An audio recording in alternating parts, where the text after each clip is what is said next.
What's up Urban People, kita kedatangan produk baru lagi. Ini adalah DJI Osmo Action 5 Pro yang standard combo. Kita akan unboxing isinya apa aja dan juga kita akan setup untuk pertama kalinya. Saksikan video berikut ini.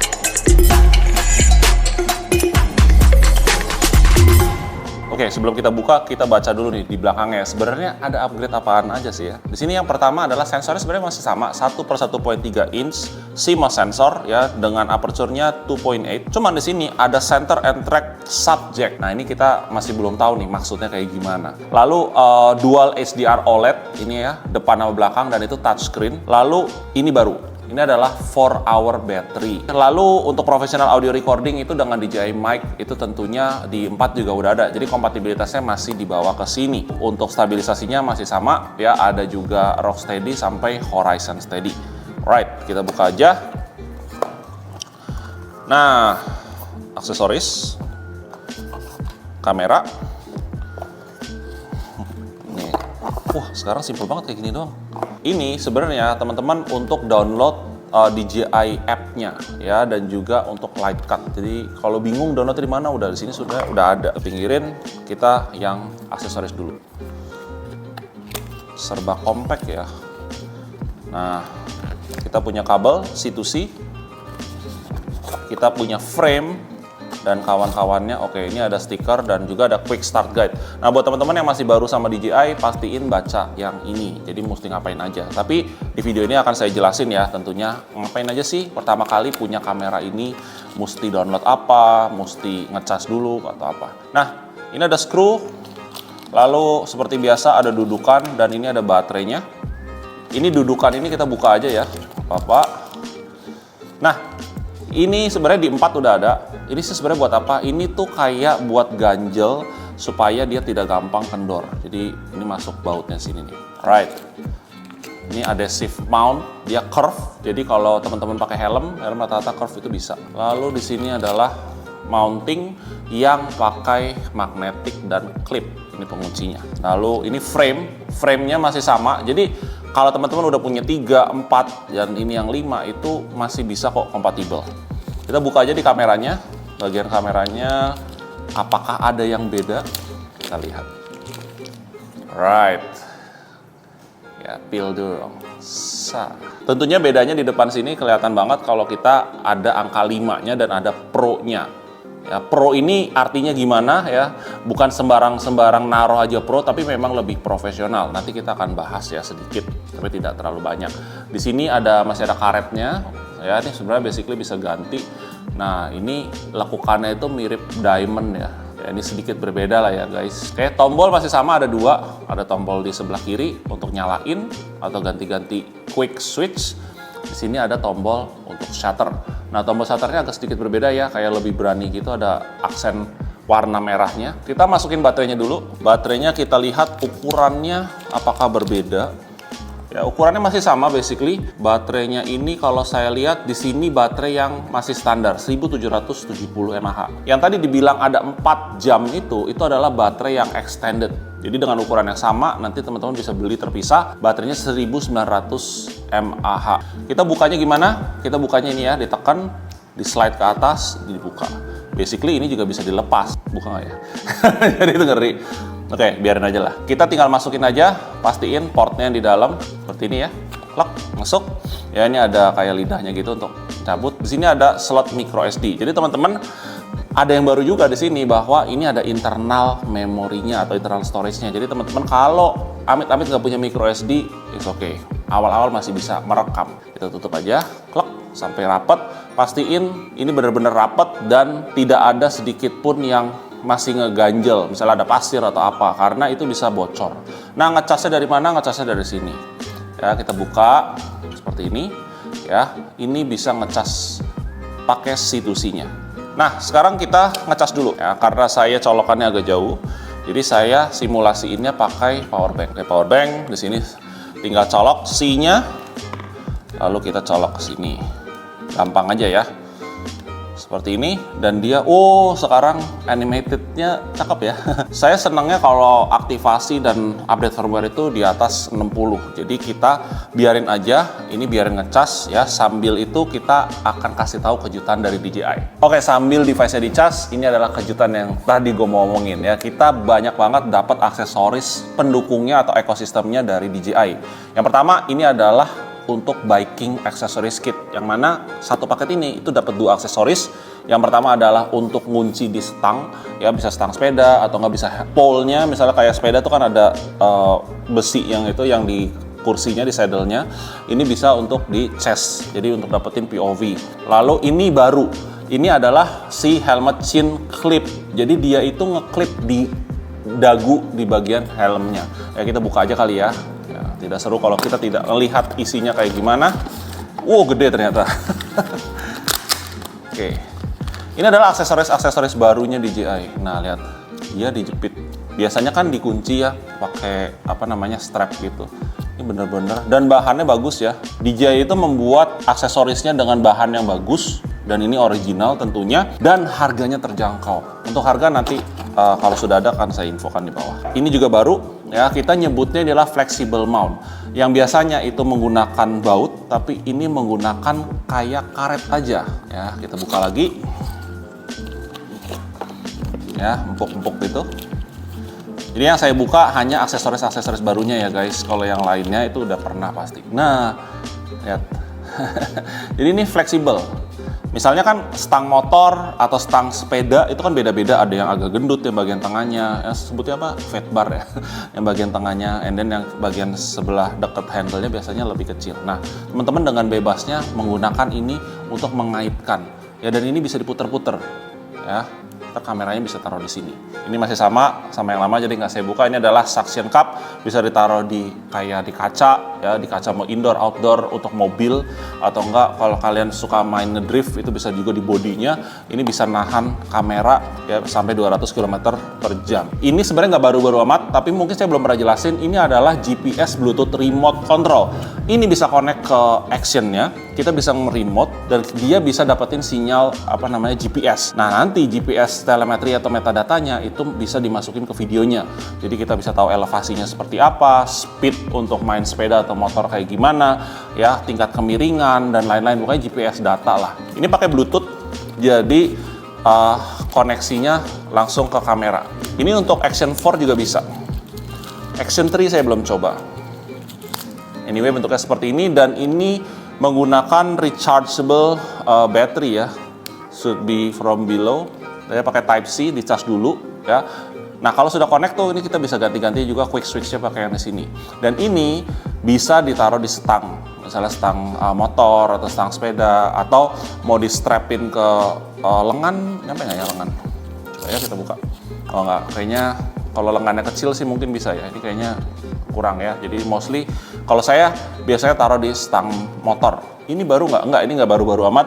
Ini wrist strap basically untuk di wrist. Ini tidak baru juga. Nah, ini yang gen awal itu dia helmet chin mount-nya itu harus di strap ke dalam helm. Jadi helmnya tuh harus helmnya full face ya. Ini juga tidak baru-baru banget karena di sini dapat 3. Ini udah ada dari sebelumnya, road cycling.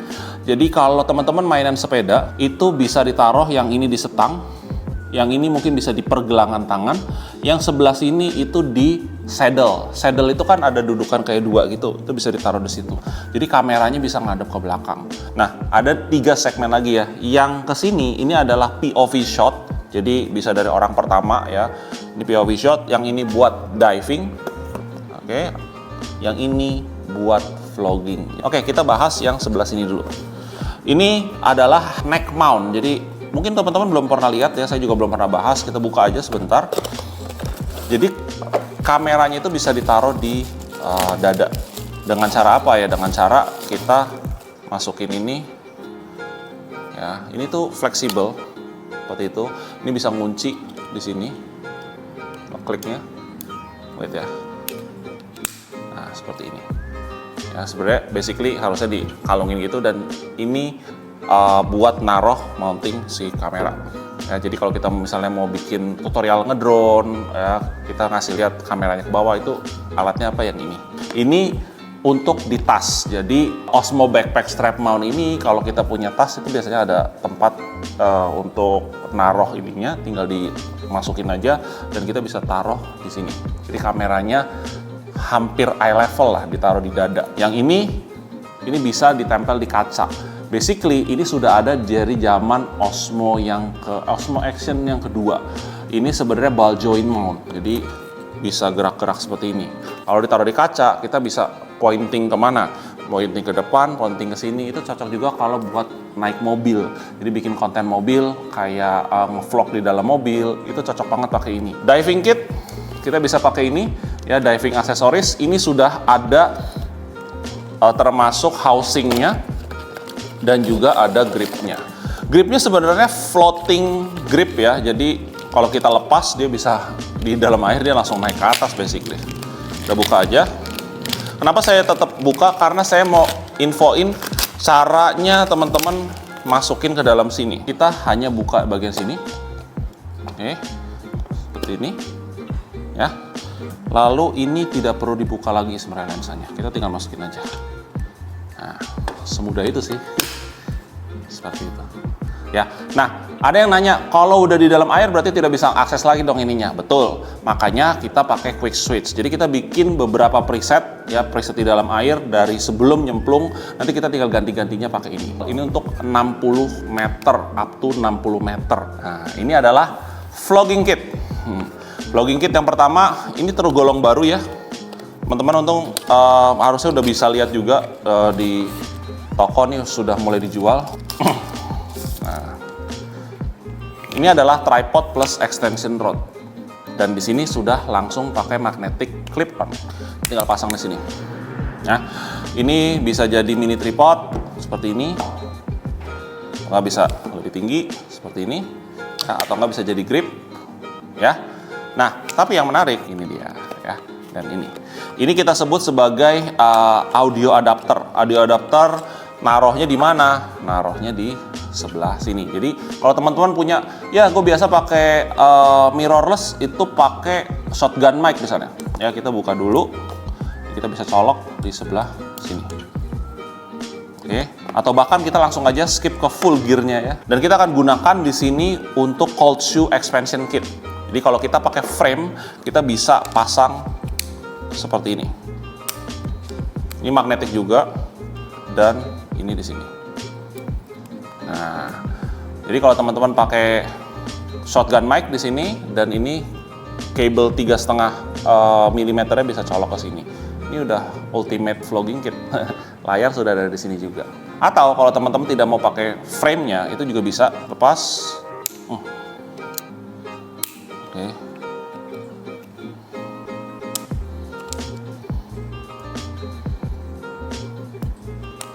Dan ini adalah setup kalau tidak mau pakai frame-nya.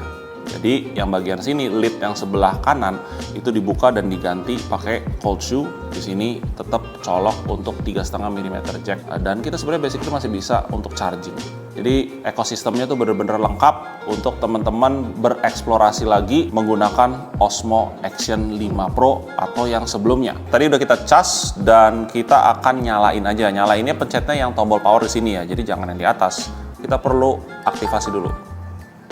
Nah, di sini bahasanya adanya yang paling mungkin adalah bahasa Inggris, karena yang lainnya itu bahasa yang mungkin kita nggak akan ngerti. Bahasa Indonesia ada cuy. Baru tahu sekarang ada bahasa Indonesia. Tapi saya lebih senang pakai bahasa Inggris aja ya, biar gampang. Oke, kita tap. Ya, kita confirm untuk reset time and date. Jadi kita hari ini kita set aja. Tanggal berapa?